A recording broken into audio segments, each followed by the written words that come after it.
Gazette du Togo, une vision sur l'actualité togolaise et sur le monde.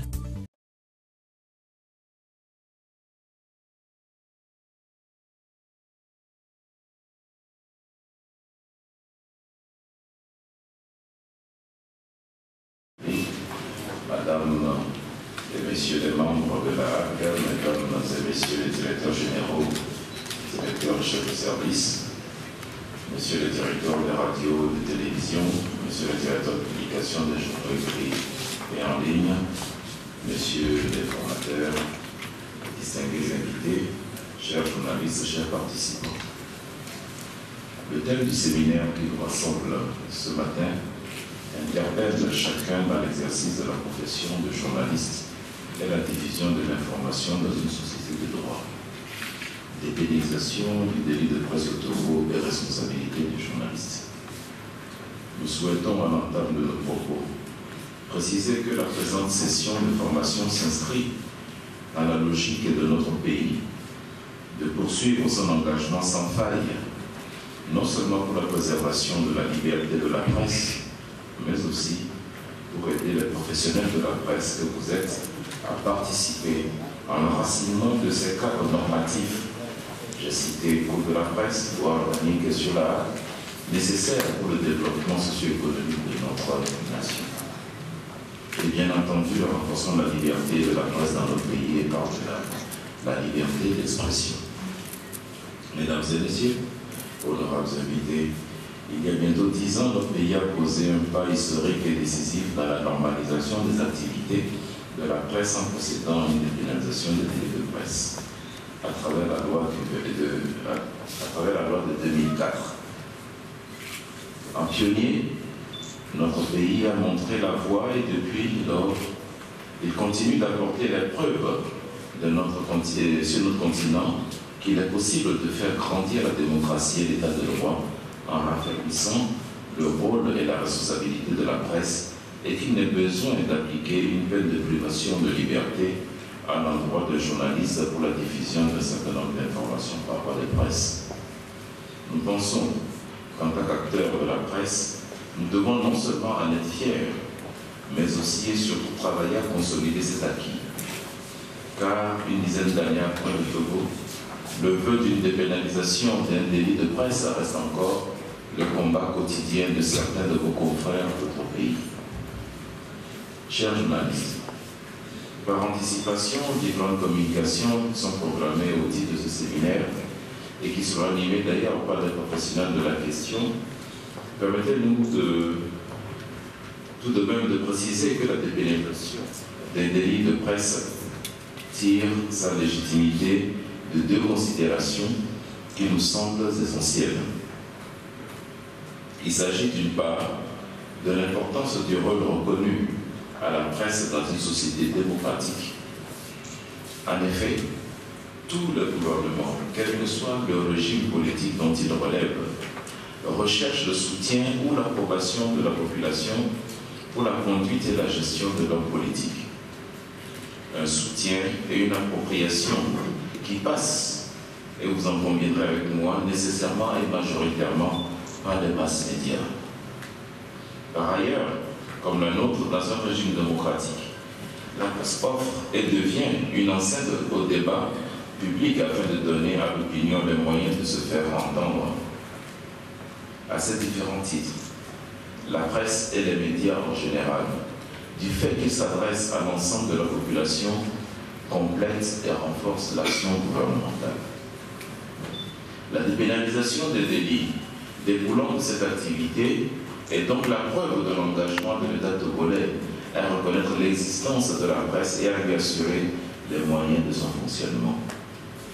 D'autre part, cette problématique de la dépénalisation trouve sa légitimité dans une nécessaire définition des limites de la liberté de presse dans une société démocratique.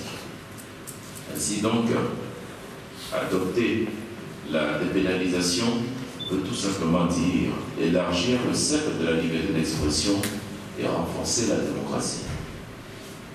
Mais attention, le faire sans protéger en même temps, ou du moins ne pas garantir la dignité humaine et la liberté des autres citoyens, reviendrait à enfreindre la loi et remettre en cause de vivre ensemble la responsabilité des gouvernants que nous sommes.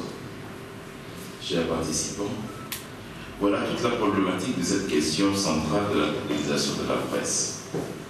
Il nous faut bien positionner le curseur au bon endroit, afin non seulement de permettre aux journalistes que vous êtes de faire votre travail en tout professionnalisme et en toute quiétude, mais aussi préserver la population qui non seulement a le droit de se faire servir de la bonne information, mais aussi cette information ne doit porter atteinte ni à sa dignité ni à celle d'autrui.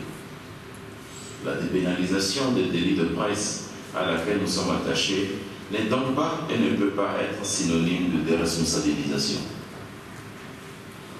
Autant la presse est capable de merveilles, autant elle peut remettre en cause les fondamentaux d'une république si elle ne fait pas preuve de responsabilité. Au nom de la dépénalisation, nous ne pouvons pas pour autant permettre que le minimum de droits des citoyens et des personnalités que vous êtes appelés à servir et à aider se retrouvent violés et bafoués. Voilà le dilemme.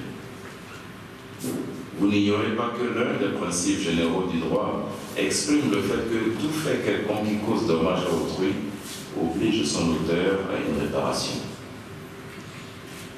Face à cette épineuse question, la solution unique semble être la responsabilité du journaliste.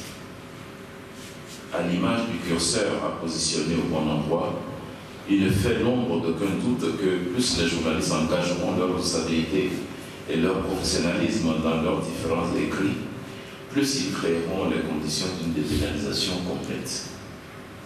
À l'opposé, moins ils feront preuve de professionnalisme, plus ils compromettront la dépénalisation en obligeant l'État à engager des actions visant à la protection des populations. Mesdames et messieurs, chers journalistes, l'autre problématique qui se pose aussi aux nations africaines est en lien avec la restructuration inéluctable constatée dans l'environnement communicationnel et est essentiellement causée par l'apparition des nouveaux médias et le développement des technologies de l'information et de la communication. Ces nouveaux médias profitent évidemment des facilités offertes par le numérique et l'Internet pour se développer et satisfaire les attentes importantes d'un public africain de plus en plus connecté. Malheureusement, se basant sur de fausses conceptions de la liberté d'expression via l'Internet et à l'opposé de la presse traditionnelle, se développe une forme de journalisme friand de sensationnalisme. Ainsi donc, au mépris des règles communément adoptées par tous et souvent via des pseudos, se construisent des attaques dirigées, des détourages d'images et des propos contre les populations ou certaines catégories de personnes. Ces articles s'attaquent aux fondamentaux de l'existence de nos nations, servent des contre-vérités, profitent d'une sorte de no man's land et causent de véritables préjudices à la liberté d'expression et par-delà à la liberté de la presse.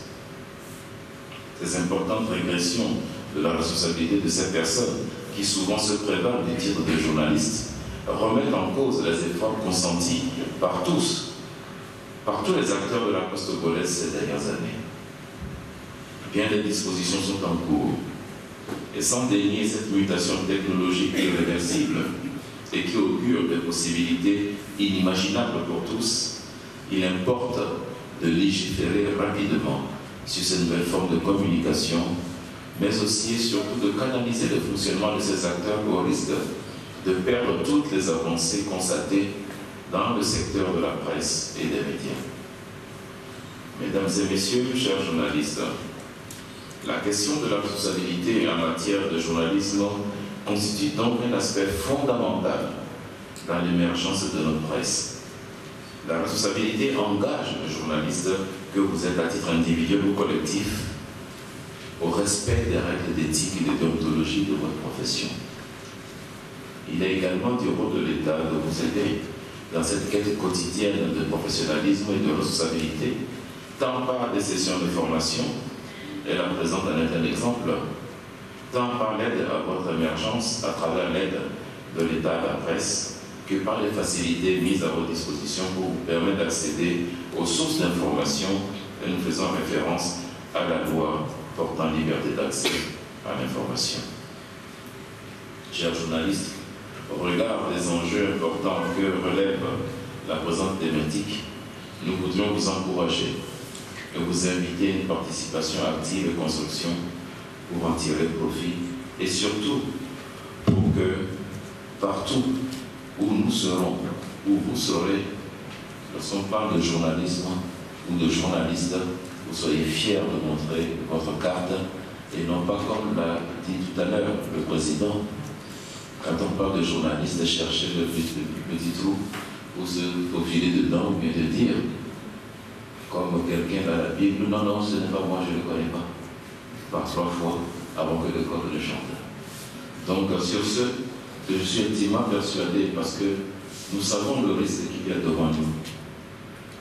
Et tous, nous voulons que la presse et les médias togolais, comme il y a 10 ans, il y a 13 ans exactement, eh bien, que cette presse soit la première presse d'Afrique, du continent. Il y a 13 ans, on était cité un exemple. Il n'y a pas de raison qu'il n'en soit plus ainsi. Je suis intimement persuadé. Le métier de journaliste est un métier noble. C'est vous qui façonnez la mentalité. C'est vous qui apportez l'information, la juste information à nos populations. Il est tout à fait important que désormais vous ayez le triptyque déontologie, éthique et professionnalisme. Je vous remercie. La Gazette du Togo, une vision sur l'actualité togolaise et sur le monde. Rejoignez-nous sur le www.lagazettedutogo.com ou sur nos comptes Facebook, Twitter et YouTube. Pour tout contact, écrivez à contact@lagazettedutogo.com ou appelez le 92 80 88 53. La Gazette du Togo, c'est l'information en continu.